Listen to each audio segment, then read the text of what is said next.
Hey everyone, it's about time that a government has the gumption to say we're not going to accept unacceptable risk with AI. You're watching Techstrong Gang.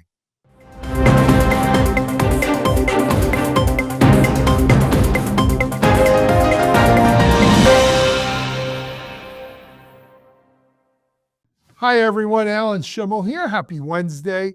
We have a good Techstrong Gang for you today. I can't wait to jump into it. Let me introduce you to our gang lineup for today. First of all, I guess we'll go to our couple of high rollers out in Las Vegas. Seven, right. Seven. Pulled them both by the ear away from the crap tables. First, we have our future VP DevOps analyst, Mitch Ashley. Hey, Mitchell, it's good to see you. It's good to see you from, with my partner in crime, Mike, here in Vegas. We're having a good time. Kind of our own version of Ocean's 3.5. Yes, more or less, about 2.5. But yeah. Yeah. And joining Mitch in Vegas, as we said, is our chief content officer. I heard he was spotted at the sports book making a bet on the Yankees winning the World Series this year. You don't want to say what the odds on that were they, Mike? I don't know what the odds are on that. I'm going to have to look that up because, truth be told, I've reached that age where I was in bed at 9 o'clock last night. So there you go. Well, that's because you got to get up early for today. Welcome and thanks for joining us. From Vegas, we're going to go even further west out to Silicon Valley for our marketing pro extraordinaire and host, Lisa Martin. Hey, Lisa, how are you? And great to see you. Doing well. Excited to dig into today's topics. Yeah, we got some juicy stuff to go into. So thanks for coming on. And then joining Lisa and Mike and Mitch is our, I forgot her new title now. Is it managing editor for Techstrong? Senior managing editor for Senior managing editor for all of Techstrong publications. Is publication still the right word? Yeah, why not? Outlets. Our own outlets. Okay, Amanda Razzani. Hey, Amanda, how are you? Hello, good. So congratulations on this new title and role, though truth be told, it's a job you've been doing, I guess, for a bunch now, but congratulations, and a nicer person couldn't have had it. So good for you. Thank you so much. I appreciate it. All righty. Okay, let's jump into things, Mike. It looks like the EU, look, at least we have one government entity in the world that grew a set. But Mike, you want to talk to us about what the EU has done here? Yeah. So the EU has said that they are starting to ban AI systems that they perceive have an unacceptable risk. And when you look into what they're talking about, it seems like it's very much driven on the impact it might have on people. So they're going after things like, if you're targeting a particular demographic with some negative content, or if you're trying to manipulate folks in a marketing e-commerce kind of fashion. It seems like it's the tip of the iceberg to me. But Lisa, I know you looked at this, and I'm sure marketers are looking at this as well. But what is your take on how broad is this? Is this a signal of intent, or is this something we should all kind of take a little more seriously starting tomorrow? I think we should all start taking it more seriously. So we've talked about the EU ban on AI systems before on Techstrong Gang. Well, enforcement went into effect a couple of days ago on Sunday, February 2nd. Ironically, Groundhog Day. But what we're seeing with the EU AI Act is it's even stronger than GDPR. For example, fines up to 35.8 million or 7% of global annual revenue from the previous fiscal year. GDPR is about 4% of annual global turnover. And what we're seeing is they really dug into, as you said, Mike, those systems that are deemed unacceptable. For example, those that are attempting to profile people. You said demographics like people with disabilities or the underaged, or predict people might be committing crimes based on appearance. So I think we're going to be learning a lot from them as they really tighten the purse strings here on what is deemed unacceptable. We also heard from a number of tech companies Amazon, Google, OpenAI, they've all signed a pact that, yes, we will comply. We didn't hear that from Meta or Apple, but I think from a marketing perspective, organizations are going to have to get really crisp and clear on what their AI systems are doing, how they're using data that is acceptable to the EU. And I think we're seeing again the EU lead the charge here. Obviously, we don't have that in the US. So it's going to be an interesting time to see which AI systems start to fall into this category and which things we might start to see shut down. I mean, I looked at it, and to me, this is some legislation that can be used. I mean, they gave themselves enough rope to use it in a variety of ways. I think one of the ways may be that if you've developed some open source AI system that you're offering as SaaS and hosting it in some country that they deem is not reliable or a security risk, that's an unacceptable risk. And you may see them say something like DeepSeek poses as DeepSeek SaaS hosted in China poses an unacceptable risk to EU citizens. I think that's one way this could go. And I think from what I read about how this legislation's written, that's perfectly within its purview. I think another way I thought about too is if you know, I'm not going to say a bad word.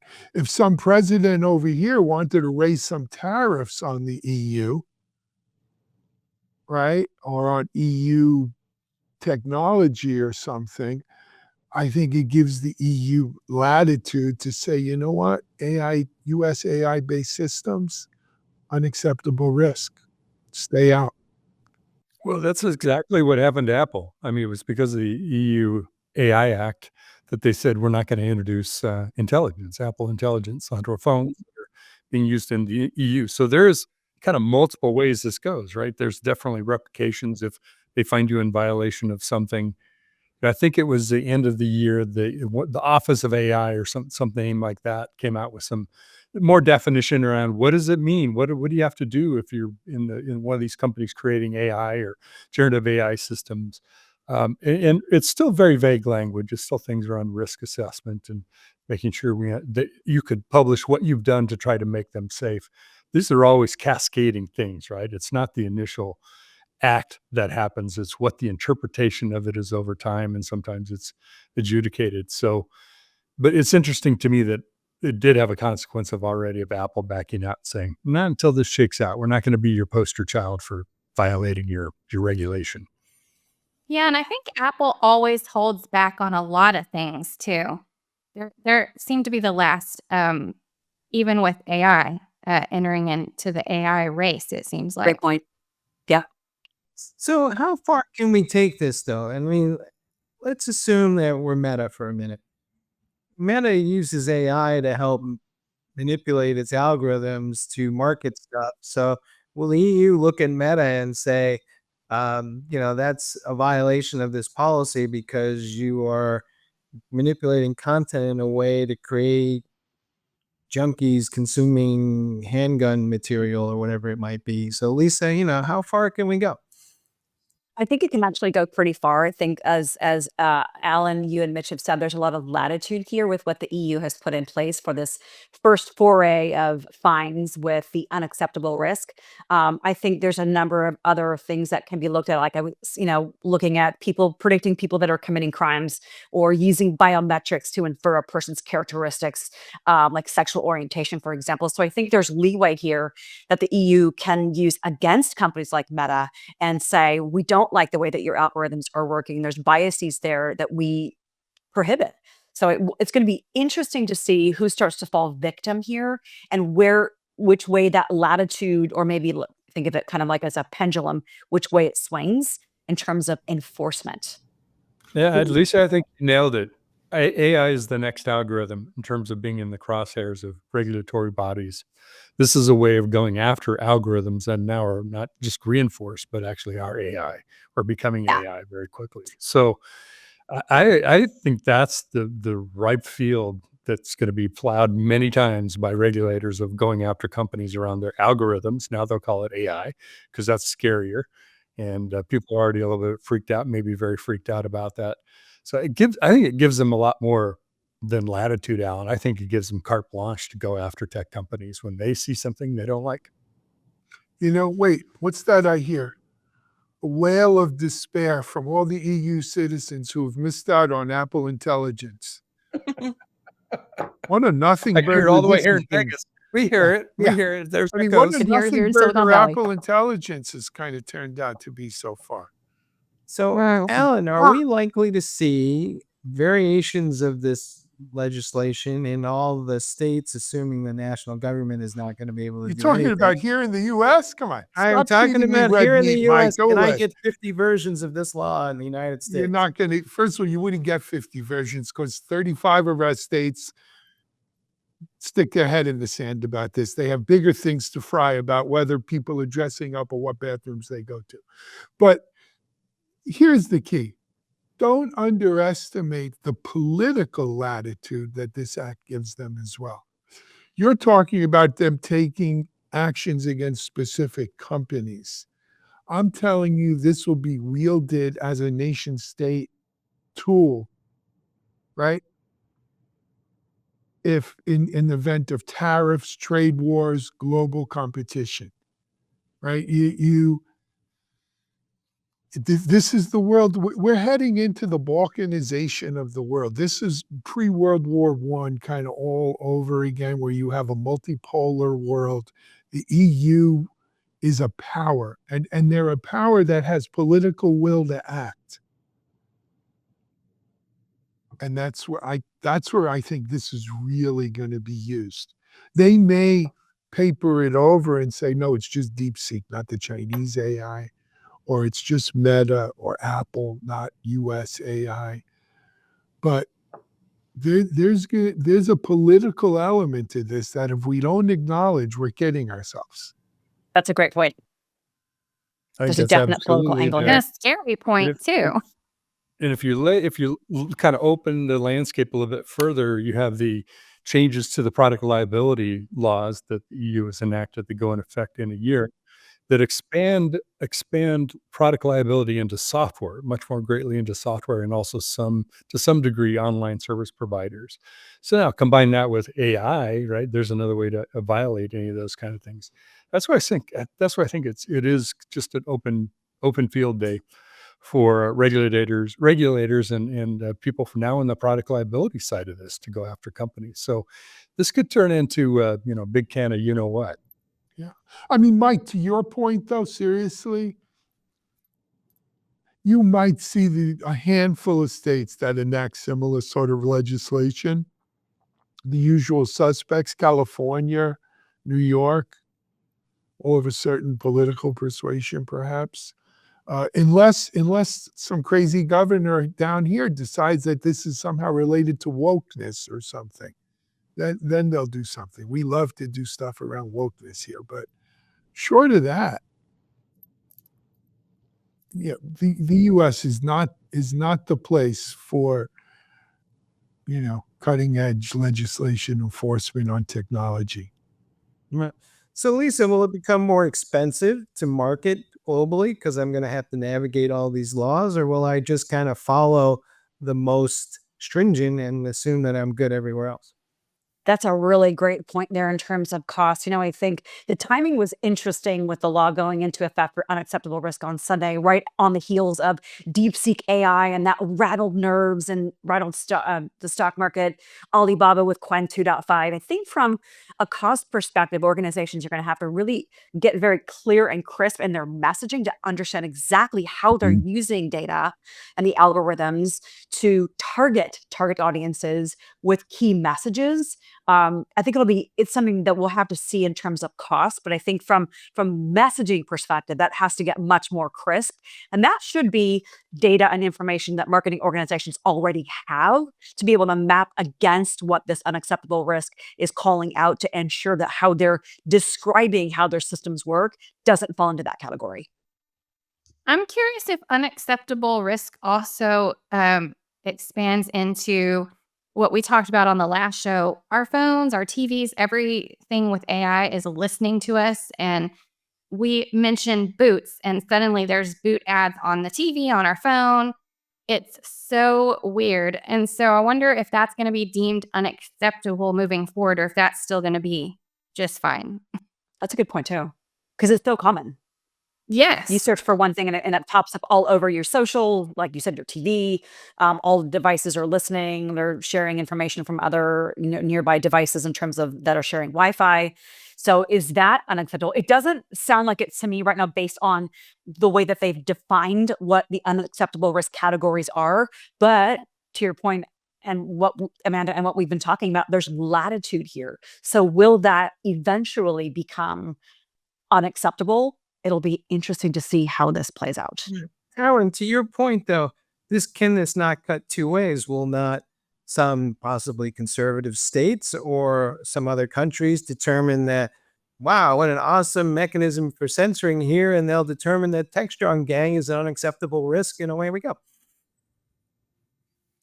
Well, Mike, there's two things that abhor a vacuum: nature and EU regulatory bodies. So I think we'll see No, this move. like I can't wait to be Jake and Elwood. The Blues Brothers band in 2 states, 3 states, whatever. There we go. We Put got on my both dark kinds of music. sunglasses and hey Country and Western. bartender. Hey, bud. I'm sensing another theme here for the next Techstrong Could predictions. be for next year's predict. Mitchell and I, Jake and Elwood. Back to my college band days, we had a Blues Brothers band. Yeah, we could do that. We could definitely do that. Anyway, hey, I think we're going to take a break here on the gang for today. Let's come back and talk about something else. AI can do good too. It's not all unacceptable risk. We're going to talk about, can AI help us identify or eliminate, I don't know about eliminate, robocalls, the scourge of robocalls. You're watching Techstrong Gang. Discover Techstrong Group, the epicenter of tech innovation. We're your go-to for reaching IT leaders and practitioners worldwide. Our secret? Impactful content that sparks awareness, engagement, and top-quality leads. With us, you'll access editorial websites, streaming videos, virtual events, custom content, analyst research, and more. Join our satisfied clients. Let's revolutionize your tech journey. Contact us today and tell your story to the world in the most powerful way with Techstrong Group. All right, to Alan's point, yes, it's true. AI can do good. And one example is this thing called Hiya. It's an app that sits on your phone, and I guess it listens to the incoming call and identifies it, whether it's a robocall or some other scam, and kind of reroutes it and answers it, and actually inquires as to what is the nature of your business with you before you even get involved with this thing. So I guess it's kind of like having your own personal AI secretary, which could be a good thing. And personally, what I kind of like most about this thing is we have found a technological solution maybe to something we've been trying to legislate. And well, we all know how good legislation actually works. So Amanda, what's your take here? I know you've had some fun lately with phone calls and stuff. So as you look at this, what's your reaction? Well, I think we can all agree that we're getting more and more scams to our phones. I am filtering through daily scams on my phone. Text messages that I'm certain are scams, so I don't click on them. Calls that are lots of robocalls. We're just waiting to finish finalizing your loan, and we just need... Oh my goodness, the scams are getting better and better, and they sound so authentic. And they come from authentic numbers sometimes, so that's really scary. So I, for one, would appreciate this tool. I would definitely utilize it because they're just getting so good at these scams. I would love to not pick up the phone and hear. It was my son the other day. He answered the phone and he didn't realize that it was AI, but it was one of those robocalls asking for donations for the police force, maybe, I think it was, or the firefighters organization, but it was automated, and he would answer and they would answer back. And finally I told him, hang up. Wow. So he finally hung scary. up, but it was a real guy talking to him and responding. And I had to tell him that was not a real guy. That was a scam or it's an automated call. I don't know. I don't trust any of those anymore. I need to break in, Alan. It just the spa texted me, wanted to confirm your 1:30 spa appointment today for nails and pedicure. Yes. Zach? And Okay. they have a $5 million loan available to me at low rates. Heathers. So, but seriously, Lisa, are we on the cusp maybe of putting an end to robocalling, cold calling as a method of marketing? Because the tech was eventually catching up with this. You know, Hiya also has a solution called branded call for marketers to be able to get noticed by customers, to come across branded as legitimate, because that's one of the biggest challenges that marketers have is as Amanda pointed out, the sophistication of these robocalls and the deep fakes are getting so good. It's really hard to distinguish a lot of times until maybe the last second before you're scammed out of money. And that's what there was a survey that Hiya did with, who was it here? I've got it in my notes somewhere, census-wide, that found that 45% of people targeted fall victim and end up spending an average of $7,200 on this. But marketers can obviously trust is currency with customers. So marketers can use Hiya's branded call platform to ensure that their calls are legitimately displayed to consumers so that the chances of consumers falling victim to anything from that company goes down. So it's going to be interesting to see how marketers respond here, but it's incredibly important because nobody wants to have to rebuild a brand once brand is damaged. And really, it's all about ensuring that there's trust between a brand and its consumers or its business customers. And that's what one of the things that Hiya can do here is to help brands maintain that legitimacy and that trust to their constituents. I think it will also help reduce manipulation of society, especially when it comes to government issues, because I get a lot of those scam text messages and calls, robocalls too. Answer this survey or, respond to this issue. So-and-so says that they want you to vote this way. All kinds of craziness. So, am I the only one? I will not answer an inbound call from a number I don't recognize. Same. And My wife's like that too. And I've also noticed same. that, and I didn't do it consciously, but now I text my friends to tell them I'm going to call them so they know it's me for sure. Do you do that, Mike? Yep. Yep. Wow. Because You just then left them a Slack message, they'd probably answer, but No, they my know friends what aren't- you my actually friends want. aren't on Wait, did Slack. you say Slack and Mike in the same sentence? Yeah, I guess they'd know it wasn't Mike then. Yeah, there you go. That would say, if I get a Slack message from somebody purporting to be Mike Vizard, I immediately put that into my spam. It's a deep fake. It's a deep fake. I know it's a good point of like, do you trust anything, right? I don't trust any text messages coming over unless I know I did something to cause it to come to me, or even if it is the spa or the doctor's appointment, as long as I know I've got one. How many times do you get weird things? It's like, it sounds like it could be true. And I don't know why, who is it? PayPal keeps updating their terms and agreements about every 3 days. I get another fake email. You can't tell. It's difficult. You bring up a great point, Mitch, about the legitimacy. You mentioned, like, I get these robocalls from like my doctor reminding me of an appointment, or a pharmacy reminding me of a prescription that's ready for pickup. So brands have to be really careful, and Hiya is a great source for them to make sure that really opt-in offers and opt-out options rather are available, but they have to work to legitimize themselves so that there's value delivered when it makes sense. Like, for example, a doctor's appointment reminder, or pharmacy, like I said, or something from your bank, for example, although that can kind of be on the blurry lines there. But the legitimacy has to be verified, and brands need that so that whether it's a hospital organization or a consumer brand, to ensure that their customers are being delivered the right message at the right time in a legitimate way that doesn't cause harm or doesn't, going to cause somebody to fall victim to a scam and pay $7,000. I think there's a whole Especially for market the of. oh, go ahead. All right, go ahead, Amanda. Go ahead. Oh, I was just going to say, especially for the elderly, they are the ones who fall victim a lot Definitely. to these Yes. robocalls. And Yes. because they've gotten so good, it's so hard for them to to realize that it's fake. Yeah. Well, you My mom actually gets a you're ton of these talking every day.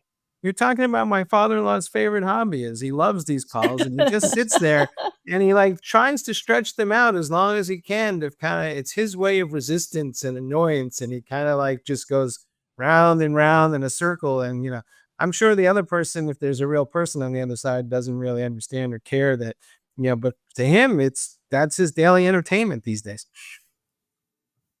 I like to, I confess, I like to do that too once in a while. No, Mitch. Why? really? What? It You started need my bank becoming account? How do I get my bank account number to you? How would I do that? Let him go through the whole thing. So my husband does that a lot, and he'll take on accents too, and Yeah, he'll just have so much fun with it. yeah. I don't know. It's But Amanda brings up perverse, a I great point. realize, but I'm sorry, what, Liz? Sorry, Alan. Amanda, you bring up a great point about the elderly. Now we have to consider all the different generations that are alive today and using technology. I was saying my mom gets a ton of these calls. I don't get as many. I had a morning the other day where I was getting tons of them, and they all come in from my area code.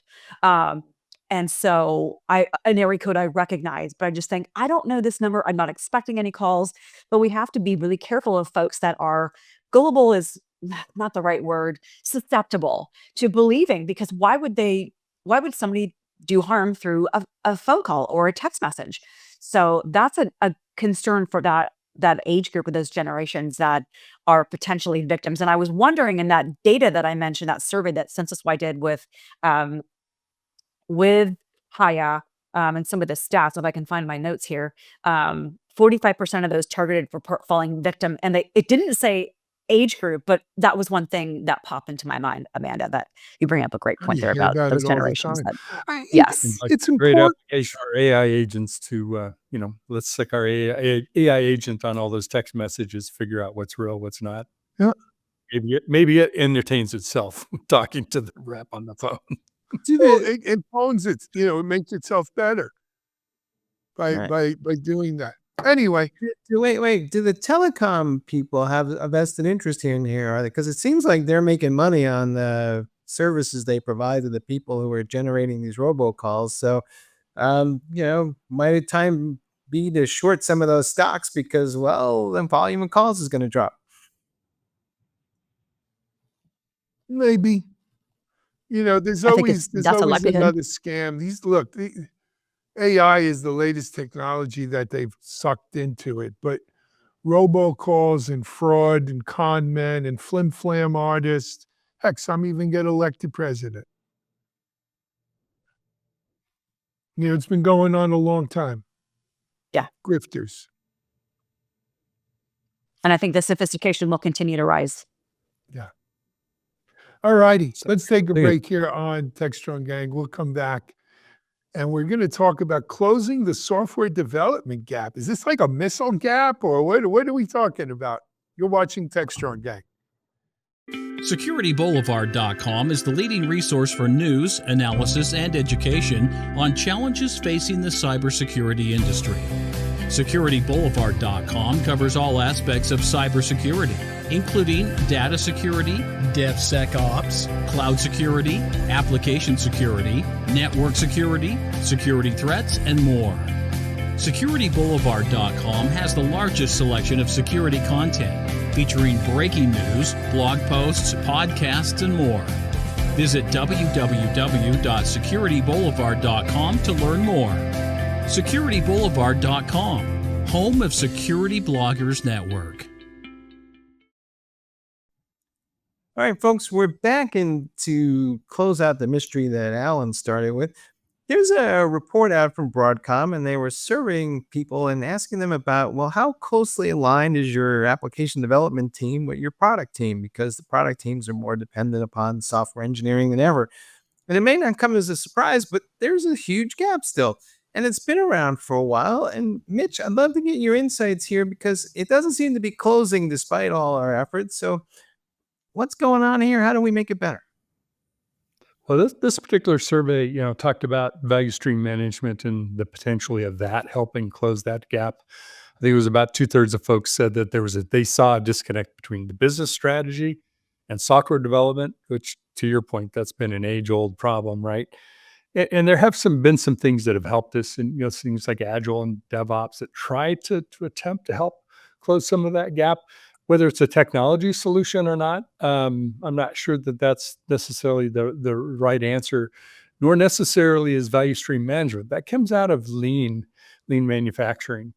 And the challenge with value stream management is it has a whole kind of body of, I don't know if I want to call it science, but theory behind value streams and what activities create value and what don't. And you can kind of run down that rabbit trail of what that means. And sometimes that's not productive for organizations. I think the real essence is, are people aligned with their work and the outcome that the business is required? And you can point to whether it's communications and collaboration between organizations and people. Is it compensation, goals, alignments? Is it better measurement and instrumentation of what we're producing out of software and software delivery? I think it's a combination of all those things, and maybe value stream management can help with that, though it hasn't proven out to be a wildly successful sector of the market, in all Yeah. honesty. I mean, it had a moment, I think, and and now people call it flow more than value stream manager, right? They talk about flow, and I think that's a good way of describing it. They talk about the flow of how software gets done, of how product gets done, excuse me, of how teams work together. To me, though, Mitch, this has always been a case of, as Buford T. Justice would say, a failure to communicate, right? And that's at the nitty gritty of it, Mitch. I'll go back to when you or I, where it's still secure, and we knew what we needed in VAM, right? We needed subgroups of groups, because we used to group devices by groups, and then we needed subgroups that we would define on the fly based upon some attribute that would, allow us to group those, because they needed some special remediation or handling or something. And we knew, all of our customers told us this was something we needed. And they're all requesting it. We put it into the next release, because back then we only did a release or two a year. And the engineering team went off and did it, and they came back with something that wasn't really what we, didn't really solve the problem that the customers had identified. And now it was back to the drawing board, which meant another 6 to 8 months before we'd actually see it, in product. And you remember, Mitch, it was Well, in the words hard. of Ronald Reagan, there you go again, Yeah. blaming engine. That was. Yeah. So Lisa, I'd love to ask you a question about this, because buried in the report is the software engineering teams are saying that the big part of the problem is the product teams just keep changing their damn minds about what they want. So why is that the case? And is it just the requirements documents are a mess because the product people are kind of maybe It's moving the seat of the pants? goalpost. Moving the goalpost. Alan, you kind of nailed it when you said it. This is all about communication. And I kind of think, oh, marketing can be a catalyst here for communication, because ultimately what product teams have to balance is features. Are they technologically possible? Do they align with business goals? And do they meet customer needs?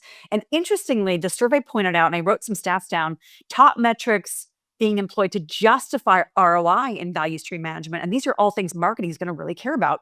67% of the survey respondents said customer happiness, 59% said increased sales, and 53% said better customer support. So the key there is really ensuring that the product folks are communicating properly and getting the customer data and the feedback and the telemetry to understand how are customers using our technologies, what features should we be prioritizing, and then figuring out a way to communicate that effectively. And maybe that's part of how the marketing could be the facilitator of those communications to ensure that the teams are taking the right constituents' feedback into consideration, so that things are much more streamlined and maybe predictable, if you will, in terms of development. So nobody's going rogue. That's probably pie in the sky. but I think marketing can be a facilitator of that. I think that's part of the answer, Lisa. It's also kind of moving away from, Alan mentioned flow, which is the term that people use for VSM now. It's recognizing that software creation is a process and things change from the beginning to the end. Part of what Alan, I made light of, but what Alan was describing is, well, what we asked for is not what we got. It was because a lot of things happened in between. Could have been miscommunication, not people not understanding. It could just be compromises that had to be made along the way, and engineering made them because nobody else would, or because they had to meet the date or whatever it is. But it's, in theory, the things around shorter release cycles, smaller feedback cycles, feedback loops, and agile and things like that are all there to help with that. But I think it's kind of but also moving away from the idea of a static product requirements document, right? Hopefully that thing has changed by the time we've released it, because I'll bet the software's not going to be what it was described originally in that document. At least I've never seen that happen. It just, things change and evolve, especially the longer it takes, the more things will change in terms of requirements. That's always been my experience, because the world moves on. It's just, that's the world we live in. So make the process a fluid one and make sure everybody communicate or is in that line of communication of what's happening and why we're changing, what the effects are. I always say communication is the root of everything. It's key. Yeah. One of the things I have learned the hard way is that I'll sit in a room with somebody and say, this is this awesome capability we need. And the IT folks will be like, yeah, that sounds great. And we all agree that this is going to be a thing we're going to do. And I've learned to ask this question at the end of all those meetings. I always go, so how many other things are you working on? And in your mind, how many of those are more important than what we just discussed? Because that tells me whether my thing is actually going to get made or not. Because there's only so many resources that the IT people have to go build something. And if they're spending 99% of their time on 12 other things that are more important than my number 13 thing, I'm never going to see it. And I don't know if the product people understand that that's part of the equation, Mitch. I think that's a great point. I just wrote an analyst note about this of AI's impact on development decreased according to the DORA reports, the stability of releases. And I think one of the major factors is it's one more thing, and it takes some experimentation and learning while you're working with AI tools and software.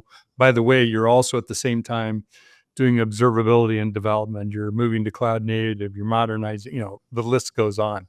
It's all those other priorities too, and something's got to give. You can't add just more to the barrel and expect the same amount of output of what you expected at the beginning. I don't disagree with that either. So quite frankly, I really thought this was a problem that DevOps was going to tackle, right? Because at the end of the day, DevOps is about much better communication. It is about bringing these different roles onto one team, a cross-functional team, so that we'd have better alignment across.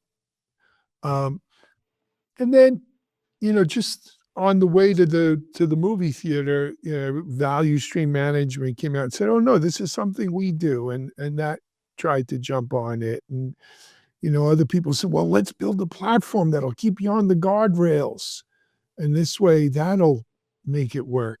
Everybody tries to put their 2 cents in here with some magic bullet, and magic pixie dust, when really at the heart it is an alignment of communication with an alignment of vision. And I don't know. I don't think AI has a magic bullet to fix this either, though I'm sure we'll see one. But I don't know if we ever really, really fix this, unfortunately. I'm trying to remember that old Paul Newman movie where there's a line in there about what we have here is a failure to communicate. I forget which. It was Buford Justice, not Sheriff Justice, the court, man. And it was carry the big stick. He had the big stick. No, that's a different movie. This is Paul Newman, and he's in jail, and he's escaped. And I know the one you're talking about. That's Buford T. Busser, I think, or whatever. his Buster, name- right? Not Justice. Yeah. Justice is in Smokey and the Bandit. Just in case you guys want to do a little movie and trivia, what the heck? We're all over it, right?